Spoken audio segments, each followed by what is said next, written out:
പൂവനെയും പെട്ടനെയും തരംതിരിച്ചിട്ട് ഹാച്ചറിൽ നിന്ന് ഒഴിവാക്കുന്നതാണോ ഈ കളർ കോഴിക്കുഞ്ഞുങ്ങൾ? നിനക്കിത് മുഴുവൻ പൂവനായിരിക്കും, പെടക്കോഴിനെ കിട്ടില്ല എന്ന് പറഞ്ഞിട്ട് ഒരുപാട് പേര് നമ്മളടുത്ത് പറഞ്ഞിട്ടുണ്ടായിരുന്നു. കാണുമ്പോഴേ അറിയാം 50 പൂവനാണെന്നുള്ളതൊക്കെ പറഞ്ഞ് വേറെ പലരും പറഞ്ഞിട്ടുണ്ടായിരുന്നു. ഞാനൊരു കാര്യം ചോദിക്കട്ടെ, നിങ്ങൾ എന്ത് മാനദണ്ഡത്തിൻ്റെ അടിസ്ഥാനത്തിലാണ് ഇത് പെടയാണോ പൂവനാണോ എന്ന് പറയുന്നത്?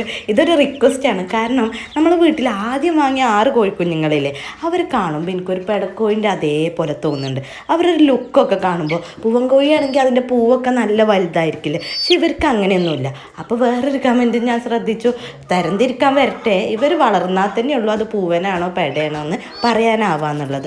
വേറെ ചിലർ എന്തോ കൊക്കിൻ്റെ ചുണ്ടിൻ്റെ നീളത്തിനനുസരിച്ച് പൂവനാണോ പെടയാണോ എന്ന് തരംതിരിക്കാൻ പറ്റുമെന്നൊക്കെ പറഞ്ഞിട്ടുണ്ട്. ഇതിനെക്കുറിച്ച് അറിയുന്ന ഒരാളാണ് നിങ്ങളെങ്കിൽ ഇവരൊക്കെ ഒന്ന് സൂക്ഷിച്ച് നോക്കിയിട്ട് പറഞ്ഞു തരുമോ, ഇത് പൂവനാണോ പെടക്കോഴിയാണോ എന്നുള്ളത്?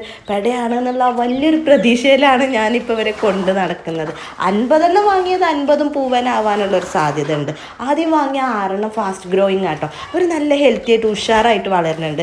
ഈ പിന്നെ വാങ്ങിയ 50 ഉണ്ടല്ലോ, വളരുന്നുണ്ട് എന്നാലും കുറച്ച് സ്ലോ ആണ്. ആ ആദ്യത്തേൻ്റെ അത്ര ഒരു എനർജി അവർക്ക് കാണുന്നില്ല. അപ്പം ഞാൻ ശരിക്കും വീഡിയോയിൽ ആ കോഴികളെ കാണിച്ചു തന്നിട്ടുണ്ട്, 6 പേരെയും കാണിച്ചു തന്നിട്ടുണ്ട്.